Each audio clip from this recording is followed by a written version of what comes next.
दुल्हन भी मेरे साथ जुड़ी है, चलिए बात करते हैं इनसे भी।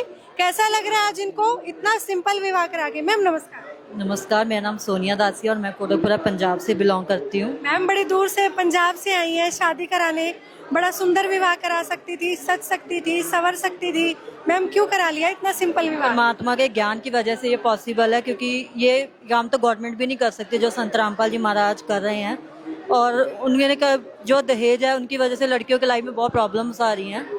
उनके लेन देन की वजह से रिश्ते नहीं बन पाते, कभी कोई डिवोर्स भी हो जाते हैं। वो घर पे भी बैठी हुई हैं, लेन देन के बावजूद भी उनके साथ बहुत कुछ होता है। संत रामपाल जी महाराज ने नशा मुक्त भारत का भी निर्माण किया और हमारे जो संत रामपाल जी के जितने भी हैं ये वो नशा नहीं करते। और आजकल की लड़कियों को जो नशा करके लड़कियों को तंग किया जाता है, परेशान किया जाता है, मारा पीटा जाता है, उनसे तो मुक्त हूँ, क्योंकि परमात्मा ने अपने बच्चों को बहुत अच्छा ज्ञान दिया, वो ऐसा कभी नहीं कर सकते। धन्यवाद।